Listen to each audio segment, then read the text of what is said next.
Sejam bem-vindos. Hoje falamos de meningite com a GSK. A meningite que é causada pela inflamação das membranas que protegem o cérebro e a medula.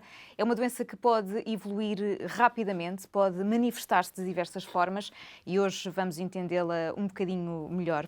Ouvimos falar da meningite normalmente associada aos bebés mais pequenos, mas hoje falaremos também da forma como a doença se manifesta também nos adolescentes e é até nestas idades que, na verdade, o cenário se pode tornar mais grave. Nas últimas décadas, a mortalidade tem-se mantido elevada e, apesar dos progressos no tratamento, as sequelas podem ser permanentes. Como se previne? A que sintomas devemos estar muito atentos também e em que altura devemos atuar? São algumas perguntas a que vamos tentar dar resposta ao longo desta nossa conversa. Vamos também conhecer um caso bem-sucedido de recuperação.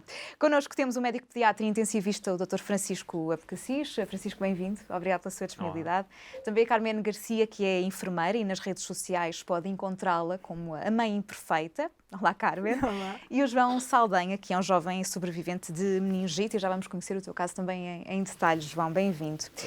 Dr. Francisco, vamos começar por si, porque de facto há diversos tipos de meningite, podem ter também diversas causas. Qual é a mais comum e de que forma também é que se manifesta? Então, olá, obrigado pelo convite.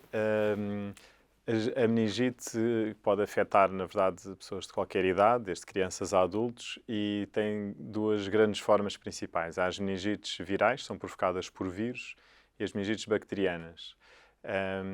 As meningites virais não têm nenhum tratamento específico e habitualmente não são tão graves, embora possa ocasionalmente serem mais graves, e as bacterianas são aquelas que nos preocupam mais e que podem de facto dar quadros muito fulminantes e mais catastróficos, e são aquelas que dão habitualmente doença mais grave, têm um tratamento com antibiótico, mas o diagnóstico tem que ser precoce para se conseguir fazer o tratamento de forma eficaz. Nós vamos falar aqui também de sintomas, mas, por exemplo, no caso da meningite com origem viral, com causa viral, o que é que a distingue de outro tipo de doenças deste género? Normalmente, o que caracteriza a meningite é um quadro, normalmente, de dores de cabeça muito fortes, portanto, cefaleias intensas, febre e vómitos. Nas meningites virais predomina mais a dor de cabeça e a febre não costuma ser tão alta. Nas meningites bacterianas, uma febre mais alta, com um estado geral pior e também com dores de cabeça intensas. E há, de facto, uma prevalência maior nas crianças e nos jovens, Dr. Francisco? Sim, a meningite, embora, como eu disse, possa aparecer em qualquer idade, é mais frequente em crianças. Nas crianças mais novas, portanto, quando falamos de meningite bacteriana, tem sim dois picos grandes. Portanto, até aos 2, 3 anos de idade há uma incidência muito alta, depois parece reduzir e depois na adolescência volta a haver novamente um novo pico. Portanto, em adolescentes volta a aumentar a incidência, depois volta a reduzir outra vez e depois mantém-se mais ou menos semelhante para o resto da vida. E porquê é que tem uma maior incidência na adolescência novamente? Tem a ver, não se conhece todas as causas, mas tem muito a ver também com a interação social, tanto dos adolescentes, a forma como se relacionam uns com os outros, às vezes também podem estar em locais onde mesmo habitam juntos, residências, portanto, no caso dos adolescentes, quando já vão para, por exemplo, para faculdades, há uma maior interação e mais próxima, tal como há também nas crianças mais pequenas nas creches, não é? Depois há ali uma idade onde, de facto, não há tanta proximidade, que são ali entre os 5 e os 10 anos, digamos assim, onde as crianças, apesar de estarem juntas na escola, não têm um contacto tão íntimo, digamos assim. E esse será provavelmente o maior fator, será o contacto físico mais próximo. Certo, ao longo desta nossa conversa vamos também falar de prevenção.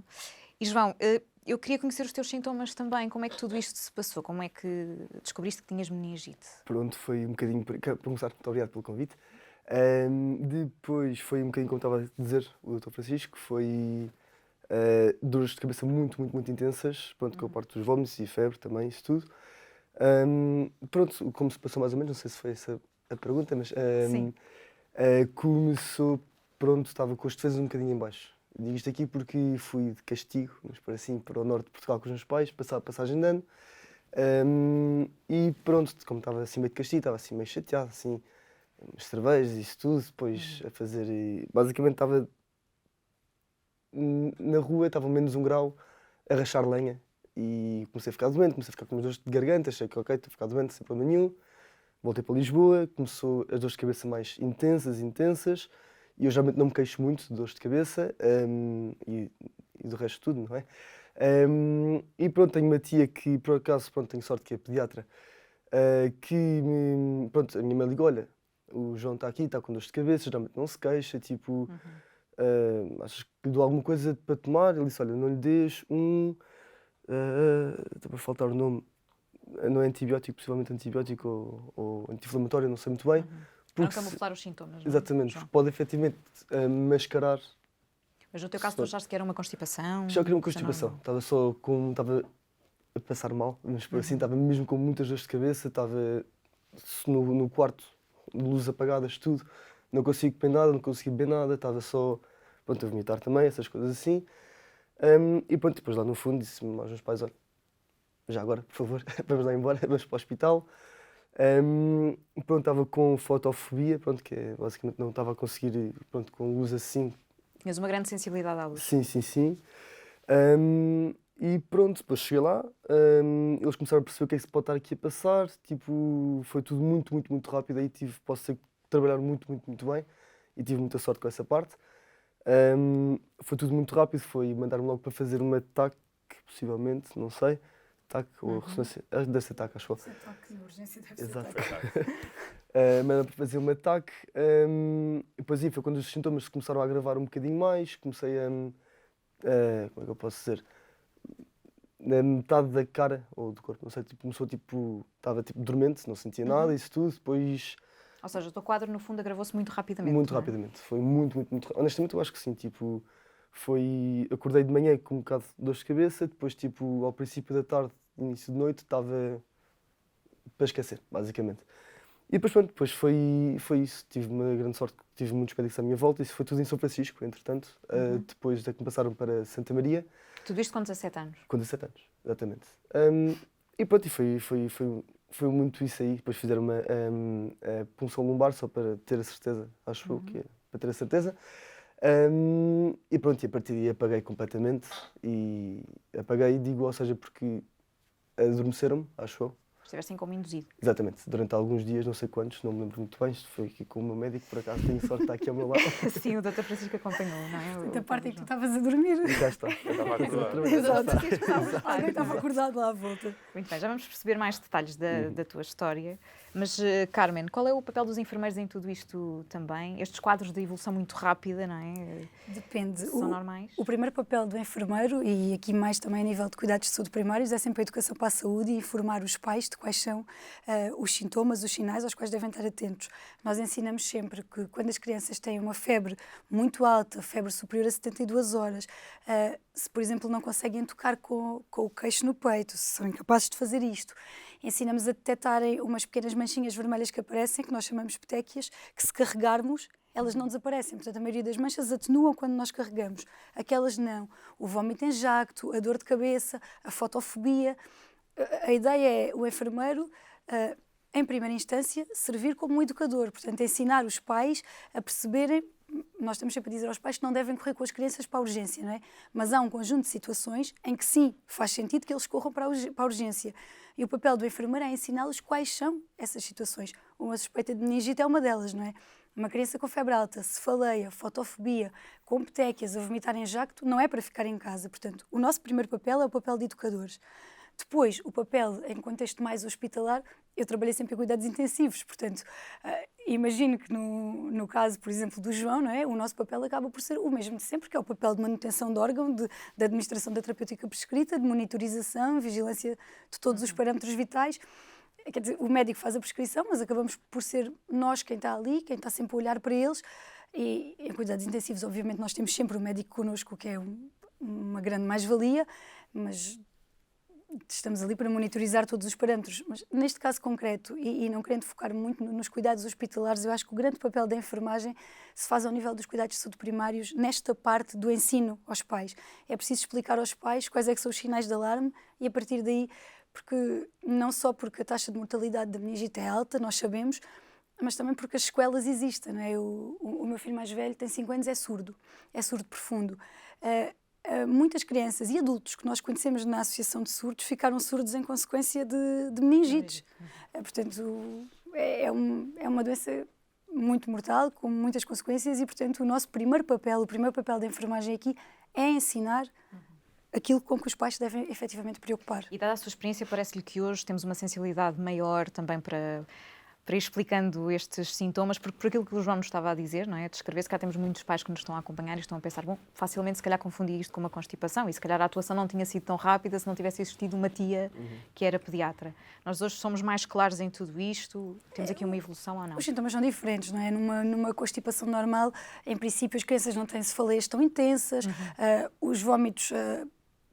Os 2 casos de meningite, eu nunca lidei muito, mas os 2 que acompanhei diretamente, os vômitos eram em jacto, eram vômitos muito projetados, quer dizer, o quadro era uma das crianças tinha, penso que chama-me mianópsia, que deixou de ver também num dos lados.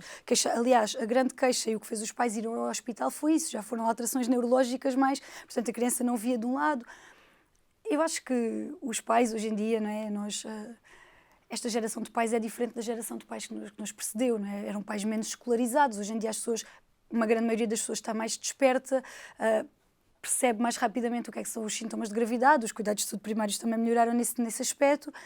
Eu acho que sim, acho que os pais hoje em dia, pelo menos a maioria, depois há outra coisa, que é, há muitos pediatras à distância de uma mensagem já, e existe uma grande relação de proximidade com os pediatras dos nossos filhos.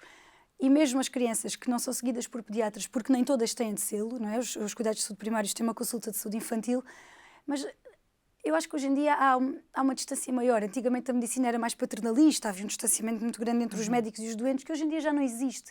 As pessoas estão mais à vontade para perguntar, estão mais à vontade para contactar, é mais fácil tirarem dúvidas. A internet, ainda que tenha o perigo de quando vamos ao Google estamos todos a morrer, não é? Qualquer sintoma que a gente lá ponha acaba em cancro. Mas a verdade é que as pessoas acabam por ter a informação mais perto, estão mais sensibilizadas e eu acho que sim, acho que esta geração de pais está mais desperta.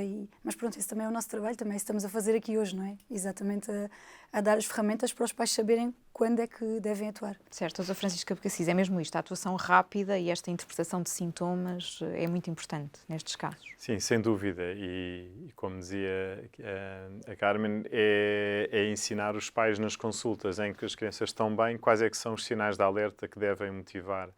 Há muito aquela coisa de ir à urgência ao 3º dia de febre.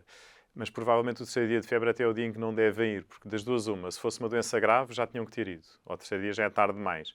E se for uma doença viral, às vezes a febre dura 3, 4, 5 dias e depois vai passar. Portanto, desmistificar um bocadinho isso. Não interessa muito nem o valor da febre, nem os dias de febre. Interessa mais a gravidade dos sintomas. E uma criança que tem uma cefaleia, portanto, uma dor de cabeça muito forte, com uma febre alta e vómitos, é para ser vista no próprio dia, não é para esperar.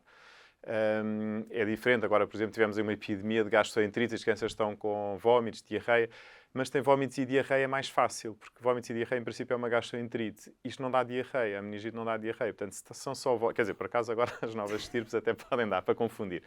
Mas se é uma criança que não está bem, que tem uma dor de cabeça muito forte e está a vomitar com febre, é para ser visto no próprio dia. Porque não podemos esperar os 3 dias. E se não houver esta educação para a saúde, também corremos o risco de toda a gente ir a correr para a urgência cada vez que tem o primeiro pico de febre, porque também não está correto. Portanto, é tentar que os pais saibam, olha, isto é para ir, foi aquilo que o meu enfermeiro de saúde infantil, o meu médico me explicou, é isto é para ir e vão. E porque se chegarem rapidamente, nós podemos tratar e fazer as coisas. Se chegarem já muito tarde, já não vamos a tempo. Não é? E no caso do João foi importante, não é? Ter chegado rapidamente. Sim, sem dúvida. Até porque o quadro do João foi um quadro fulminante, com uma instalação em muito poucas horas e que continuou depois, na parte hospitalar, continuou a gravar. É comum em adolescentes ou não? É comum. Nós temos neste tipo de meningite, que foi uma meningite meningocócica, é provocada por uma bactéria que classicamente dá uma evolução muito rápida. Nós fizemos um estudo lá na minha unidade com mais de 50 casos e a média desde o início dos sintomas até estarem nos cuidados intensivos, o tempo foram 13 horas. 13 horas não é nada. Não. É a pessoa ficar doente de manhã e à noite estar numa unidade de cuidados intensivos. E, portanto, não dá para esperar, não é? Não dá para esperar os 3 dias. E, portanto, esse é talvez o sinal mais importante.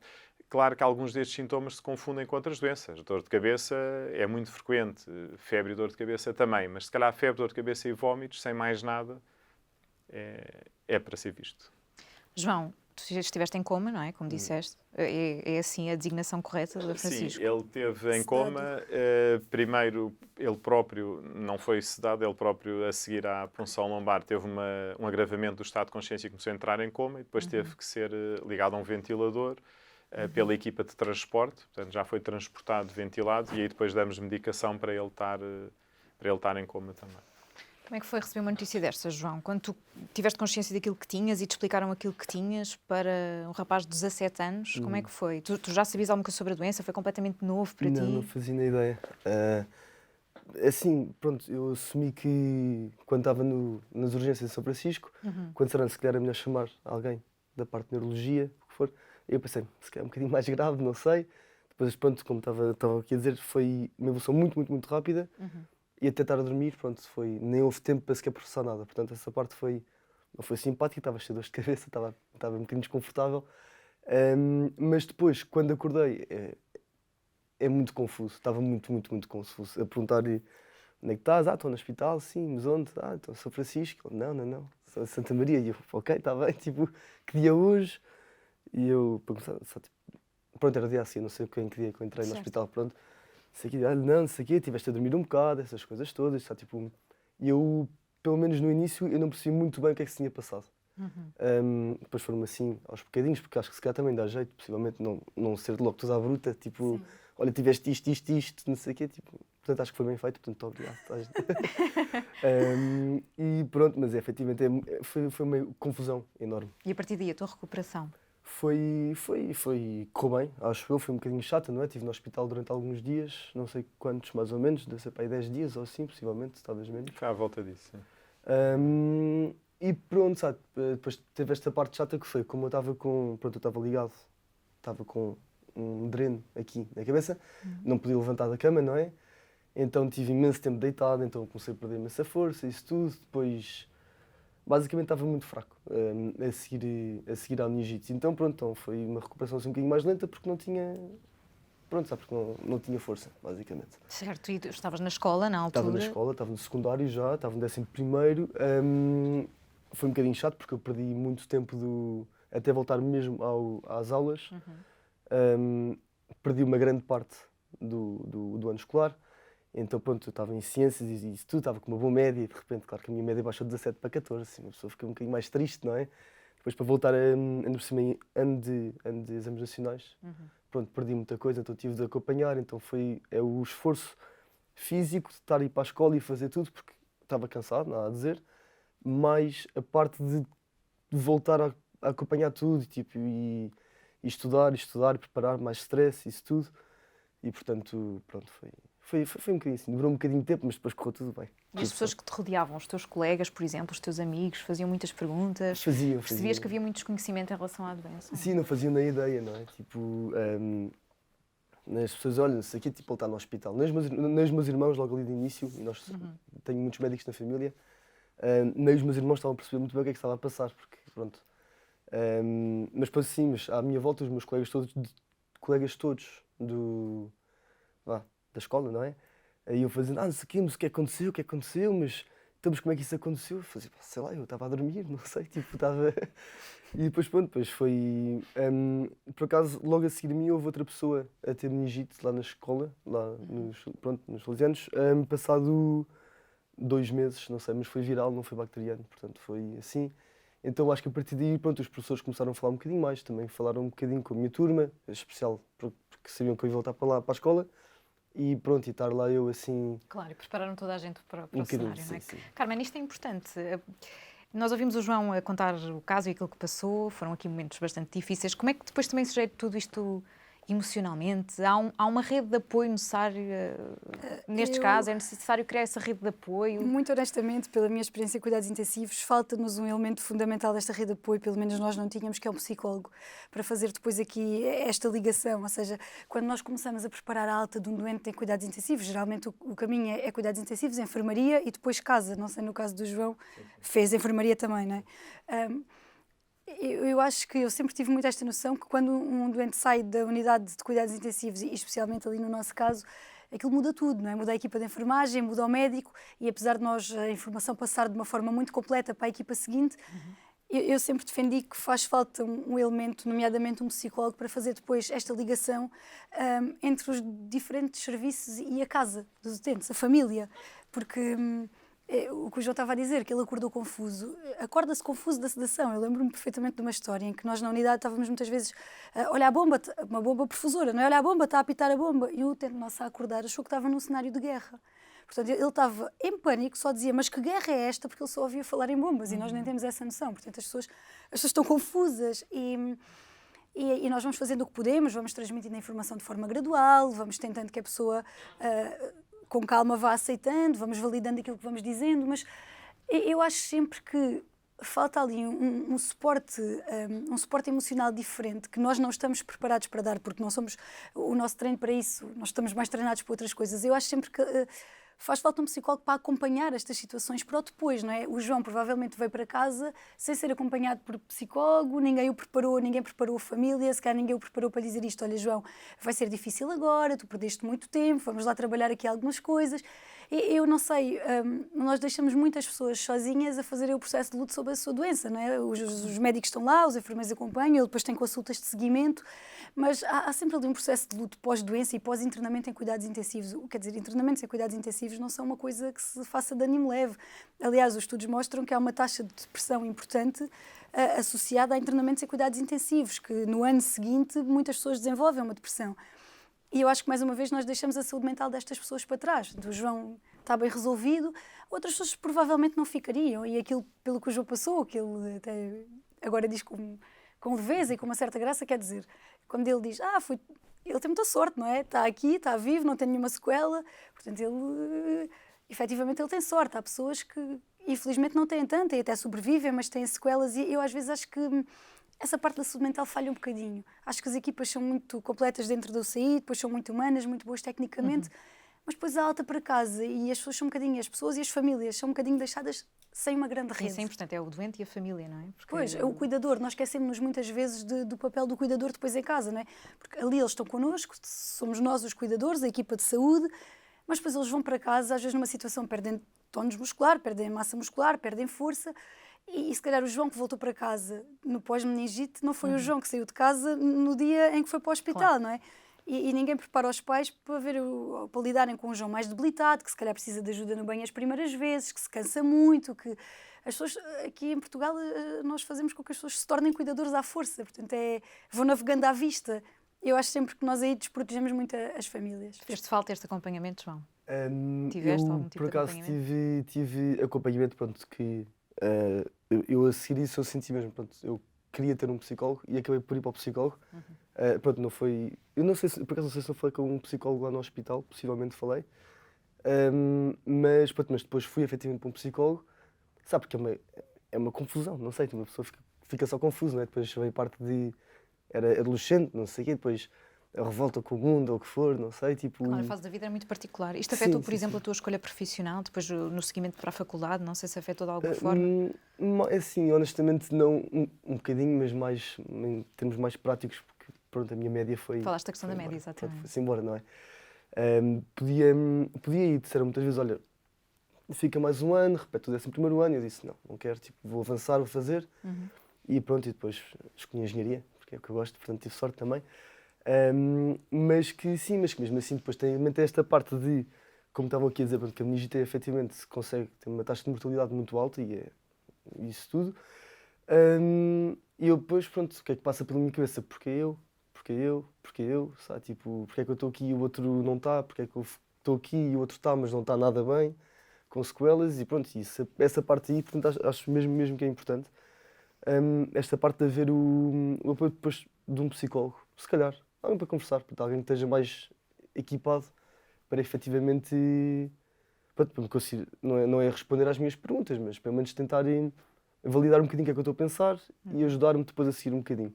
Claro que os meus pais, pronto, tive sorte, eu tinha uma família muito grande, portanto fui muito acompanhado por todo lado, portanto tive sorte, mas que é completamente diferente. Tenho de falar com os pais e isso tudo, e eles disseram obviamente que ia ficar aqui, estava tudo bem, o que for, e falar com um psicólogo. Que isso aí... Claro, é diferente. Doutor Francisco Cabassis, falámos da questão das sequelas. No caso do João, correu tudo bem, mas há pessoas, de facto, que ficam com sequelas da doença. Quais são, assim, as mais comuns? Sim, de facto, o nosso primeiro objetivo é preservar a vida, mas depois logo a seguir é preservar o que nós chamamos a função. E temos alguns casos de meningite, normalmente acompanhados de sepsis, porque a meningite pode ser só uma infecção das meninges, que são as membranas que rodeiam o cérebro, é uma infecção só a nível do sistema nervoso central, mas muitas vezes a bactéria não está só no sistema nervoso central, está também no sangue e dá um quadro que nós chamamos de sepsis ou de choque séptico. E esses são os quadros que deixam sequelas, por exemplo, amputações de membros, porque há membros ou de uma perna, de um pé, de um braço, pode afetar os rins e ficarem em diálise, por exemplo, sem função renal, isto de outros órgãos que não o sistema nervoso central. Ou às vezes há lesões na pele que deixam cicatrizes também importantes, que é preciso depois fazer correções com cirurgia plástica e reconstrutiva. E depois há as sequelas a nível do sistema nervoso central, mesmo da própria meningite. Há a surdez, a Carmen já falou que é uma sequela importante, sobretudo associada a uma das bactérias que dá a meningite, mas pode haver paralisia cerebral nas crianças mais pequenas, portanto, quando o cérebro ainda está em desenvolvimento, e se a meningite acontece até aos 5 anos de idade, pode ficar com paralisia cerebral, atraso cognitivo, epilepsia.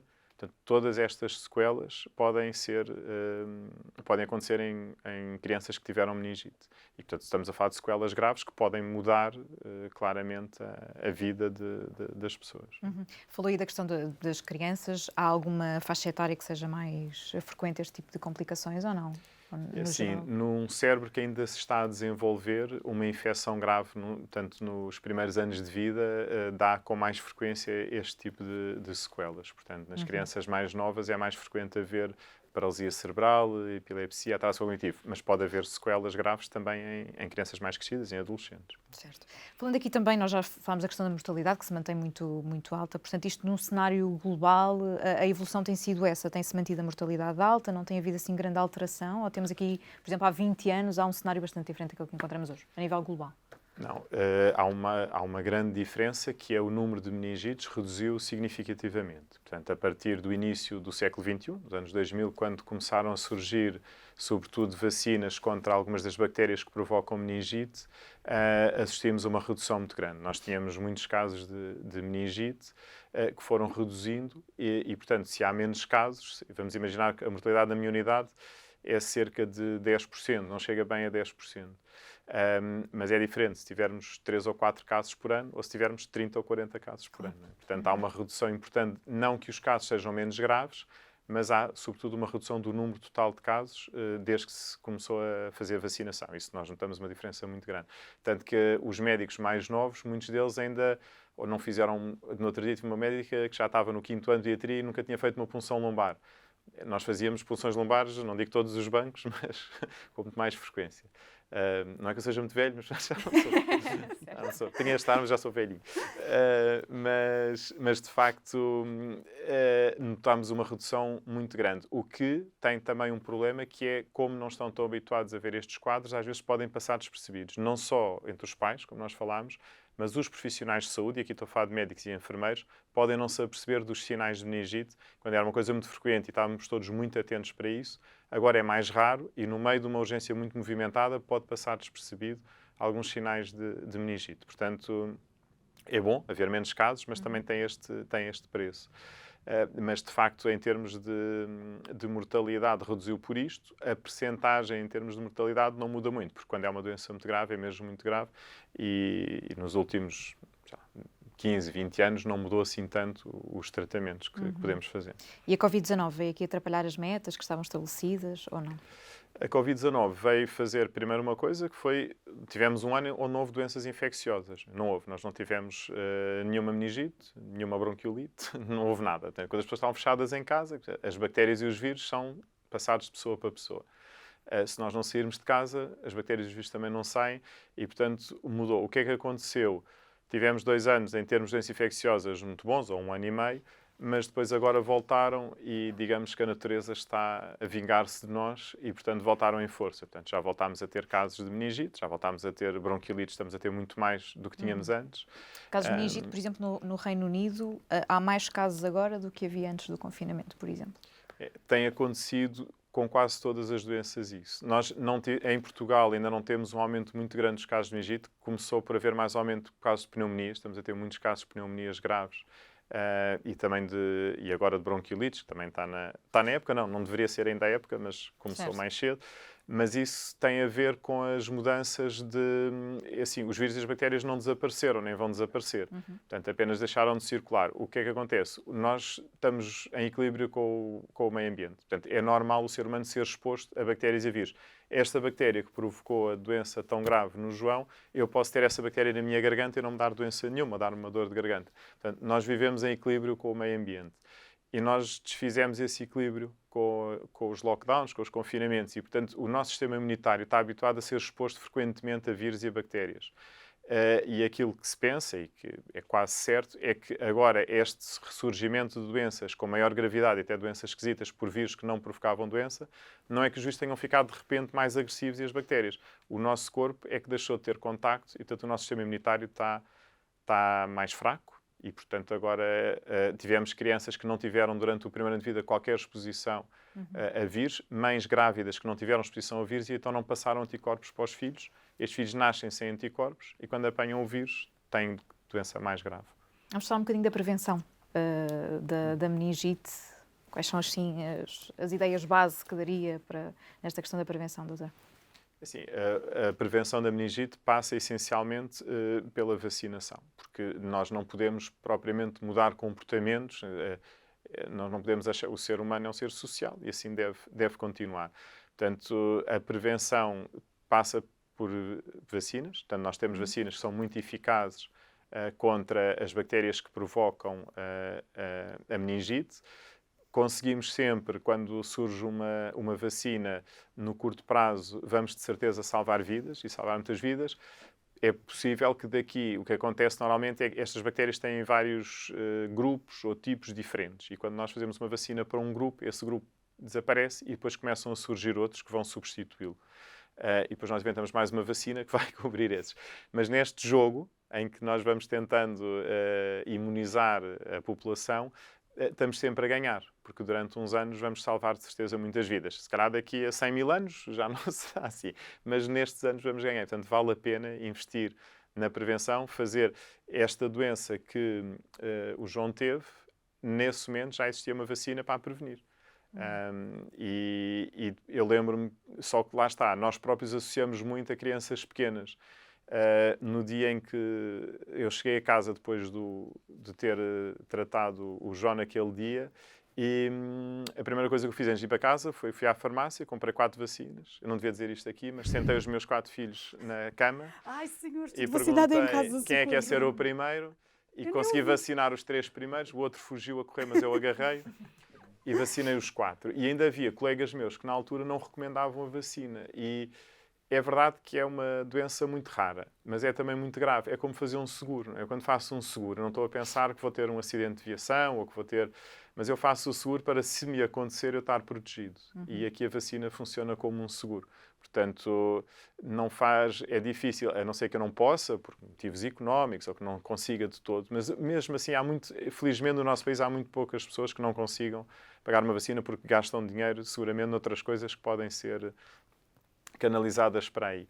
Mas se nós temos uma vacina que pode evitar uma doença tão devastadora como essa, e que são vacinas seguras e eficazes, fará pouco sentido não utilizar. Há pouco também, quando falávamos do caso do João, referiu comportamentos específicos dos adolescentes, que também há algumas crianças que vão tendo, não é? Falou do caso das creches e tudo mais, que também podem levar a estes quadros. Quais são estes comportamentos exatamente? Não, obviamente isto é uma doença que nós transportamos, portanto, o único portador destas bactérias é o homem, portanto são exclusivamente humanas, portanto ela tem que ser sempre transmitida de pessoa para pessoa e está na orofaringe muitas vezes e portanto o contacto mais íntimo faz com que se transmita. Quando eu digo o que é que nós vamos fazer? Dizer aos adolescentes para não irem a festas, para não darem beijinhos à namorada, quer dizer, isso não é uma possibilidade, é isso que também temos que perceber. Há alguns comportamentos do ser humano que nós não queremos nem podemos mudar. Nós somos um ser social e vamos continuar a ser. Obviamente que há casos de transmissão secundária. Esta é aquela doença que, quando aparece um caso numa escola, que se fecha a sala e lavam as paredes com lexívia, pronto, a bactéria não está nas paredes, eu nunca percebi porque é que lavam as paredes com lexívia, mas lavam, ou lavavam. Pelo menos era carucho. Temos que pensar Sim, nisso. pelo menos fica mais limpinho.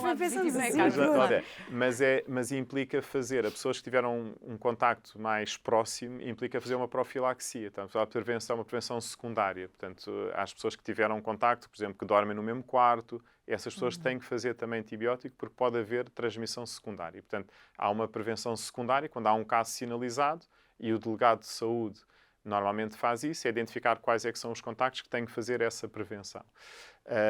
E aí já não é uma prevenção primária, será uma prevenção secundária. Mas tirando isso, há poucas coisas que as pessoas possam... Estas bactérias circulam e vão circular e não vale a pena acharmos que vão deixar de circular. Portanto, não vamos dizer um adolescente para não ir a uma festa ou não dar beijinhos à namorada. Isso não faz sentido, não é? Claro, não faz sentido. E as crianças nos infantários, Ou as crianças nos infantários, trocarem chupetas. pegam na xuxa de um, põem na boca do outro. Pois, não isso é impossível. É impossível controlar. Não? Certo. E ainda bem que o fazem, porque isso evita que tenham também outro tipo de doenças alérgicas e outras doenças. E é mesmo assim, temos que... Claro, faz parte também. Exatamente. João, fazendo aqui um balanço de tudo aquilo que aconteceu, tu hoje sentes-te mais informado sobre a doença, naturalmente, sentes-te mais preparado, se calhar, para falar sobre isto com outras pessoas. Qual é o balanço que fazes, até do acompanhamento médico que tiveste? O que é que foi crucial no teu caso? É assim, é um bocadinho estranho eu dizer que é um balanço positivo, não é? Porque não foi espetacular, não é? Não adorei. Mas tu és um rapaz muito otimista, não é? Sou, mas mesmo assim. Já percebemos isso. Mas Tinhas que... dispensado. Exatamente, se pudesse pudesse, claro. acho que não repetiria talvez, não sei, logo se vê. Mas que... O que é que isso te trouxe? O que é que me trouxe? Um bocadinho mais resiliência, vamos por assim, posso dizer assim. A partir do momento em que quando se passa por uma situação assim, sabe, uma pessoa acaba sempre por ficar um bocadinho mais forte. Né? Ou seja, tipo, digo mais...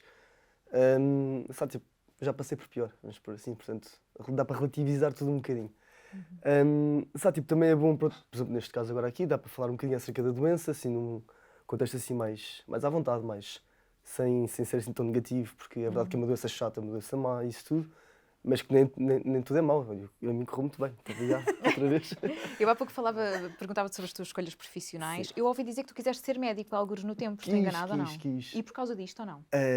Não. Passaste tanto tempo em hospitais que decidiste... Não, não. Cansaste, depois decidiste que já não queria. Não, honestamente foi uma chatice, foi o facto de eu ter... A minha média baixou, e aí eu comecei, pronto, pensei, olha, também tenho outras coisas que gosto mesmo muito, que é a parte de engenharia, mas que efetivamente, desde que sou mais novo, e sempre disse aos meus primos todos, aos meus tios, isso tudo, porque eu sou venho de uma família com muitos médicos, então sempre gostei muito das histórias todas, o que é que faziam, o que é que não faziam, isso tudo. E disse, olha, também quero, não é? Também quero divertir assim, divertir. É uma vida muito divertida, de facto. E vocês não fazer estas coisas. E pronto, então a certa altura eu fiquei, pronto, disse quer, mas depois média baixou e pensei, olha, há outras coisas que eu também gosto, vamos seguir por aí.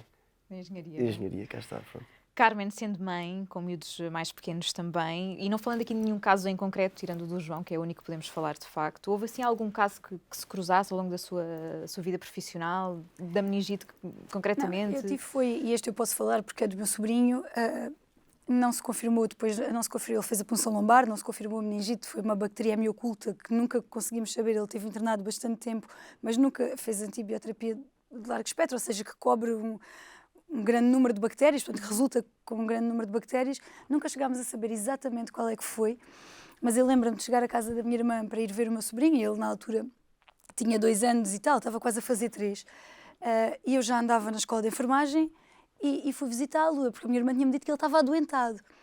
E eu chego lá e o adoentado não tolerava a luz, uma febre sempre ali nos 40, febre mantida, só que a minha irmã, como ele só tinha febre há 24 horas, estava à espera a ver o que é que aqui ia enchendo de Benuron, ia fazendo os antipiréticos e ia vendo o que é que aquilo dava. Mas ele estava mal, esta expressão já nem é muito correta dizer, mas prostrado, o meu estava prostrado, mesmo quando a febre cedia um bocadinho estava prostrado, não tolerava a luz, vomitava imenso.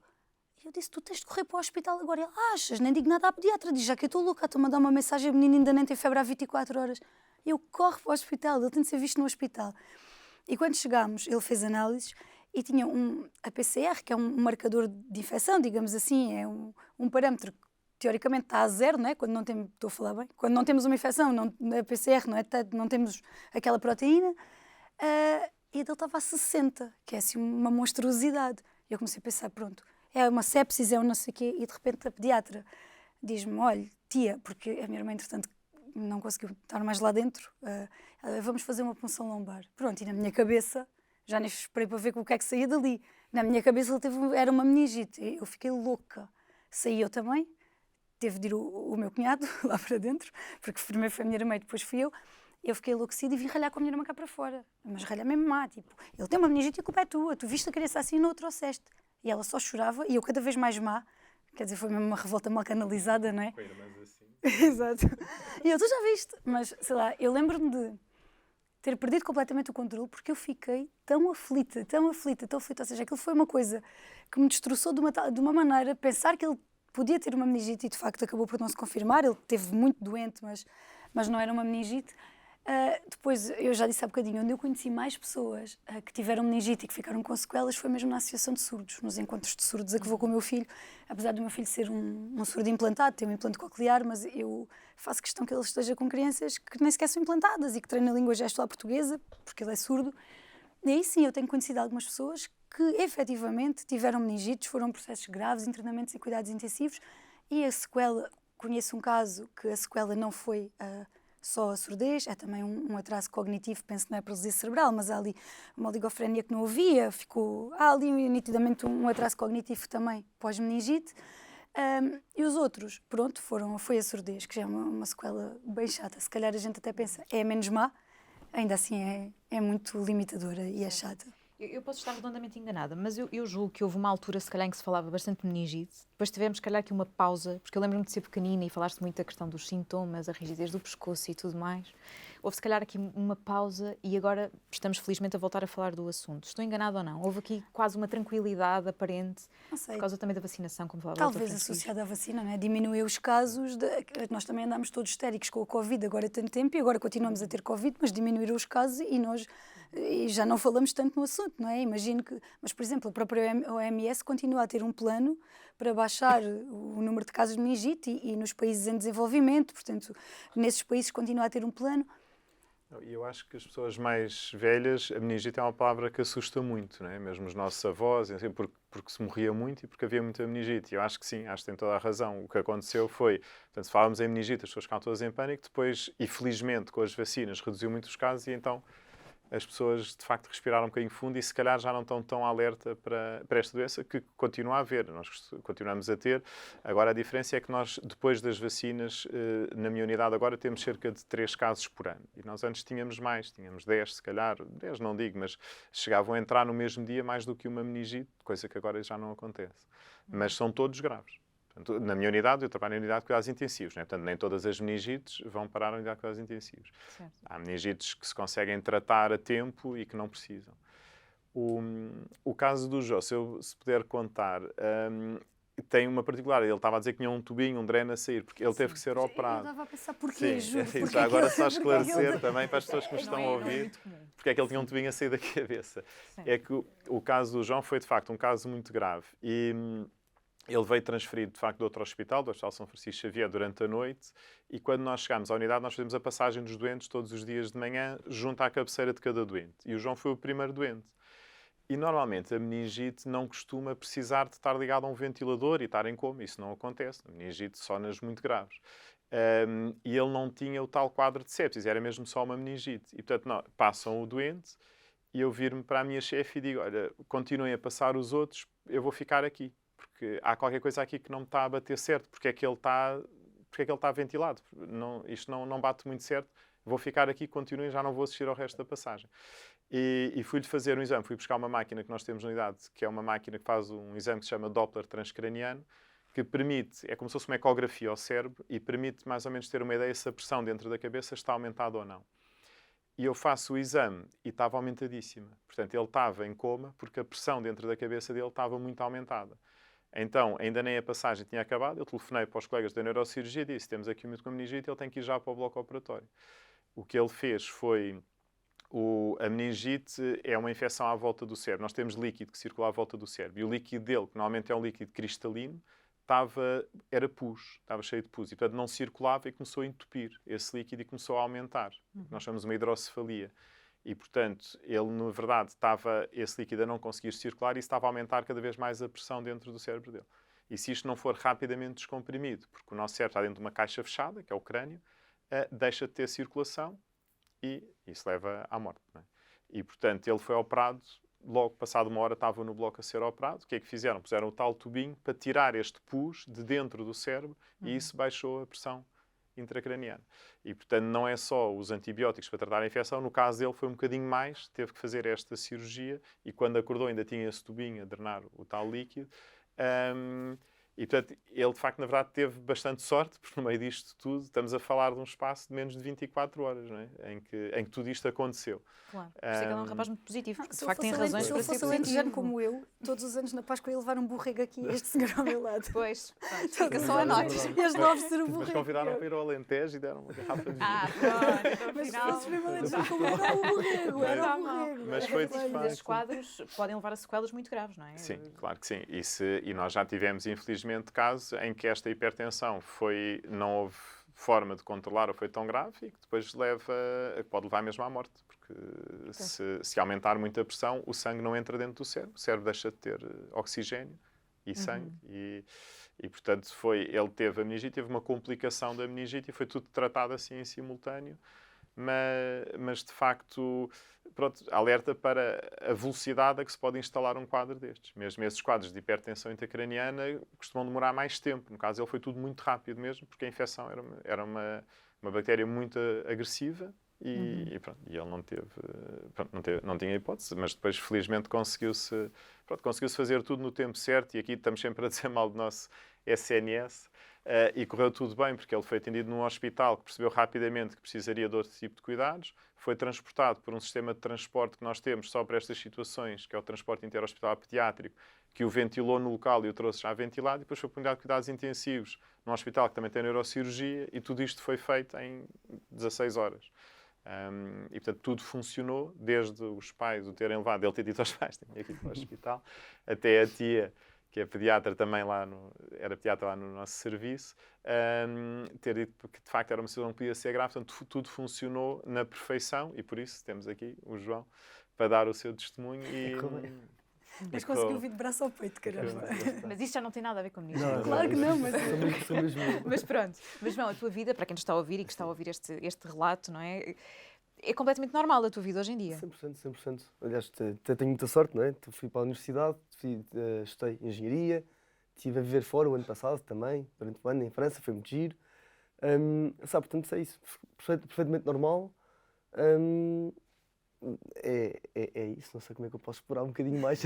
Dentro do quadro correu tudo muitíssimo bem. Sim, dentro do quadro, fora do quadro, por todo lado, foi muito bom. Foi Correu tudo exatamente igual a qualquer outro meu amigo, portanto, logo aí Claro. não... Doutor Francisco Cassis, a OMS estabeleceu aqui uma meta, no caso da meningite bacteriana, que era reduzir as mortes em 70% até 2030. O que é que lhe parece esta meta? Acha que é um cenário realista? Acha que não? Eu acho bem estabelecer metas porque nos chama a todos a atenção. O mais importante é as pessoas estarem atentas e a pensarem sobre o assunto. As metas da OMS, também já temos várias metas para a poliomielite e nunca mais lá chegamos, né? Vão passando os anos. Acho que é uma meta um pouco ambiciosa porque há ainda uma incidência, a Carmen falou disso, muito grande de meningite nos países subdesenvolvidos ou em vias de desenvolvimento e esses não têm acesso nem às vacinas que nós temos, nem aos cuidados de saúde diferenciados que são necessários. Portanto, este tipo de cuidados que o João teve seriam impossíveis em grande parte dos países do mundo. Acho que 70% parece muito ambicioso, 2030 está aí ao virar da esquina. Acho que vamos ter agora depois, nós não sabemos o que é que aconteceu com a pandemia em África, não é? Parece que não houve, mas houve, e portanto também não sabemos o que é que vai acontecer agora, mas acho que essa redução só é possível se vacinarmos também nos países subdesenvolvidos, porque não é com os tratamentos que vamos conseguir uma redução tão grande assim. Carmen partilha desta opinião, imagino que Acho sim. Que 70% parece-me Muito ambicioso, não é? demasiado ambicioso. Quer dizer, nós sabemos, conhecendo a realidade, quem já esteve nesses países, quem esteve lá, quem fez voluntariado lá, nós sabemos como é que aquilo funciona. sabemos às vezes o difícil. Há mães que nós vivemos num continente tão bom que nós até chegamos ao ponto em que questionamos vacinas, não é? Nós temos tanta sorte e vivemos tão tranquilos que já passamos para o patamar em que até questionamos a ciência. Há mães em África que fazem quilómetros de filhos às costas para chegarem a um centro de vacinação. Portanto, vão lá perguntar a uma mãe em África se elas são anti-ciência, nada disso, tal como os nossos avós não foram. Quando as vacinas apareceram, não é? Eles viram filhos com poliomielite, viram filhos a morrer de sarampo, e que infelizmente começamos a ver novamente, não é? Porque há mães que decidiram que as vacinas não sei o quê. As pessoas nestes países onde estas coisas ainda têm uma prevalência tão alta, onde existem, onde são tão mortais, não perdem tempo a questionar a eficácia da ciência, aceitam-na. Eu vi mães que fizeram quilómetros e quilómetros e quilómetros com crianças às costas para as poder vacinar. Agora, sabendo como as redes funcionam, há zonas tão desprotegidas, os cuidados são tão precários, hospitais com chão de terra batida, nós vi drenar, não como o João na cabeça, mas um pulmão, para uma garrafa que foi de uma bebida, portanto, que foi lavada e drenou-se para ali. Em termos de cura, de sucesso no tratamento, impossível nesses países, parece-me. E 70% acho que é um bocadinho demasiado. É ambicioso. Olhando para a nossa realidade, boas práticas, Carmen, se tivesse que definir, e temos pais a ouvir-nos neste momento, em relação a casos, por exemplo, de crianças, adolescentes, falámos aqui da prevenção há pouco, o que é que acha urgente neste momento fazer nesta temática? Eu acho que o mais importante é, como eu disse logo ao início, os pais conhecerem os sinais de alerta, os sinais de gravidade, aquilo que os deve fazer, pegar numa criança e correr para o hospital. Porque o Dr. Francisco já disse aqui N vezes, não é? Nos infartos costuma-se dizer que tempo é miocárdio. Aqui tempo é vida. O tempo que se perde é a probabilidade de recuperar sem sequelas que vai baixando, não é? Portanto, eu acho que a grande prioridade tem de ser falar no assunto, tem de ser mostrar que não é uma doença só de crianças pequenas, falar do segundo pico de incidência, explicar que a adolescência, os jovens adultos são outra vez um grupo de risco. Portanto, tirarmos um bocado esta ideia que, pronto, o meu filho já tem 3 anos ou 4, já nunca mais vou ter de pensar na meningite na vida. Não, ela está lá. Falarmos muito nas vacinas, na importância da vacinação, vacinas, porque nós em 2022 nunca tivemos tanta informação disponível como agora e começamos a ver movimentos negacionistas da ciência, pessoas que negam a eficácia das vacinas, portanto, e lutar muito contra isso, portanto, mostrar o papel da ciência e acho que tem que passar muito por estas 3 coisas. Portanto, em primeiro lugar, informação, chegar aos pais, que eles saibam os sintomas, correr rapidamente para o hospital. Convém, não é, que também tenhamos depois nos hospitais equipas. Por exemplo, eu vivo numa região que não tem uma unidade de cuidados intensivos pediátrica, por exemplo, não é? Uma criança que viva no Alentejo profundo, o meu nem é assim muito profundo, mas já vivi lá. Eu trabalhei sempre no Hospital de Évora, nunca conseguirá chegar tão rápido como chegou o João, não é? Mas chegará, se toda a gente estiver atenta, assim não faltem os meios e falarmos muito na importância da vacinação. Acho que estas 3 coisas, ter os meios disponíveis, fazermos um ensino conveniente e falarmos das vacinas, vacinarmos. Certo, e em âmbito hospitalar, há pouco o Dr. Francisco dizia-nos que hoje em dia lidam-se com menos casos, não é? Lidam com menos casos diariamente. Mas os profissionais têm de continuar a ter formação sobre estas matérias. A formação é obrigatória na nossa área, as formações em serviço são obrigatórias, estes temas têm de continuar a cair na formação em serviço e depois tem tudo a ver com questões que se calhar às vezes até já nos ultrapassam, não é? Quanto melhores as condições, quer dizer, nós na altura da pandemia chegámos a ser dentro de uma unidade de cuidados intensivos um enfermeiro para 4. Isto não é para ninguém, não é? Portanto, rácios adequados, equipas adequadas, número suficiente de médicos, número suficiente de enfermeiros, número suficiente de auxiliares, mas isso já são dinâmicas que ultrapassam as equipas, são dinâmicas do governo, não é? Dos ministérios. Mas a nível hospitalar não vejo muito mais do que continuar-se a formar os profissionais e existirem disponíveis os recursos para poder tratar estes casos. Certo, e criar a tal rede de apoio que há pouco falávamos também, não é? Sim, eu gostava muito que isso fosse uma realidade, não só nos casos de meningite, mas todos os doentes como o João, que agora já não é doente nenhum, que foi doente, mas que teve uma doença, aliás, que todas as pessoas que passam por um internamento deste tipo, não é? Uma doença tão grave, um internamento que implica sedação, coma, um período de ausência, que estão em cuidados intensivos, que têm mudanças na estrutura do próprio corpo, que tivessem uma rede de suporte muito maior, que depois fizesse esta ligação na alta, no regressar à vida normal, no reintegrar-se na sociedade, no voltar a casa. Eu acho que era muito importante criarmos uma rede mais forte, e aí nós somos fracos, isso nós não fazemos bem ainda. Doutor Francisco, não falei consigo sobre isso, mas imagino que partilha a mesma opinião. Partilho, sem dúvida. Nós tentamos ter, e felizmente, por exemplo, nós temos uma psicóloga que trabalha connosco na nossa unidade, portanto, que dá apoio específico aos pais. Normalmente é mais aos pais, quando os estudantes estão na minha unidade, normalmente não conseguem falar com o psicólogo. Mas os pais precisam muito. E, portanto, dentro do hospital, sim, mas estou totalmente de acordo. Depois falta aqui uma rede de apoio, porque o João tem a sorte de ter uma família que o pode ajudar e poder ir ter o psicólogo e tudo isso, mas muitas famílias não têm essa possibilidade, e essa rede de apoio devia estar montada, independentemente de fosse quem fosse, para dar este apoio no voltar à vida na sociedade, depois de um internamento mais prolongado ou destes. Acho que estou 100% de acordo. Falta aí um bocadinho de articulação ao hospital, depois pronto, sobreviveu, ficou bem, então tem alta e depois o médico assistente resolve, mas falta aí mais qualquer coisa. Né? Depois chego na consulta. Certo, é insuficiente. Carmen, tendo aqui uma página nas redes sociais, e para quem nos está a seguir já agora, a Mãe Imperfeita, esta necessidade deste acompanhamento também lhe chega através de mensagens, por exemplo? Eu tento muito, claro que a minha página nunca foi uma página sobre saúde, não foi. Eu sempre fui mais para partilhar a minha experiência de maternidade, mas desde muito cedo.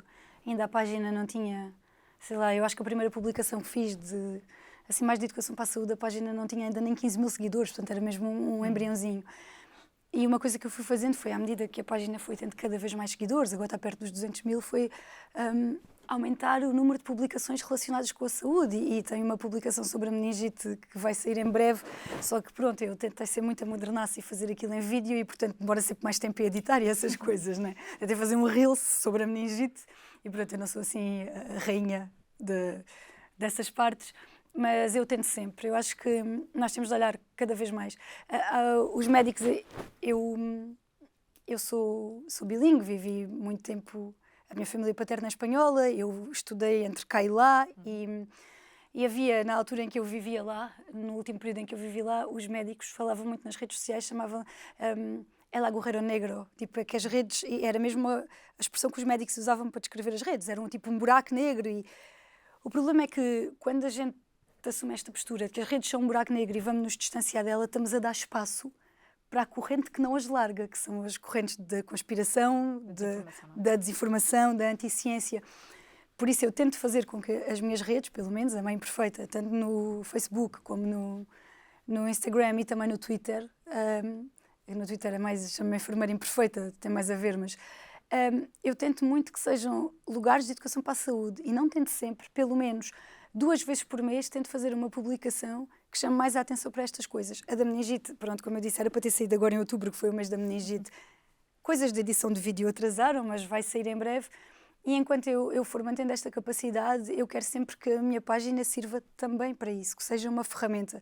A publicação que eu fiz não entra, obviamente, pela área médica, que não é a minha, mas o vídeo ensina quais são os sintomas a que devemos estar atentos, faz essa parte de que eu aqui falei.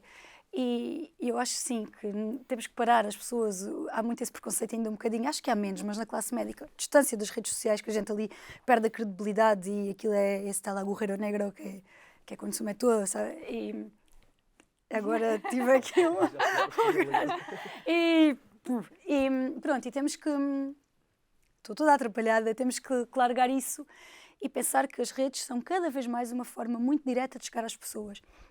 As minhas redes têm um alcance semanal de 1,5 milhão de pessoas. Portanto, é um disparate de gente, não é? Eu no centro de saúde não consigo chegar a esse número de pessoas nem que me pinte de amarelo, não é nada que se assemelhe, não é? Por isso eu acho que temos que pôr todas as plataformas que temos disponíveis ao serviço da ciência. Não se pode ser só no consultório, não pode ser só no hospital, não pode ser só no centro de saúde. Nós temos de ir onde as pessoas estão. E gosta da gente ou não, as pessoas estão nas redes sociais. E, portanto, nós temos que estar lá também com ciência, com informação, com a meningite. Claro, para sensibilizar para essa atuação rápida que é necessária também nestes casos. Acho que vamos terminar por aqui, com esta nota muito positiva do caso do João. Muito obrigada por ter estado connosco, João, Carmen e Dr. Francisco de Cassis. Obrigada também. Terminamos aqui esta conversa sobre a meningite, uma parceria do Observador com a GSK. Obrigada.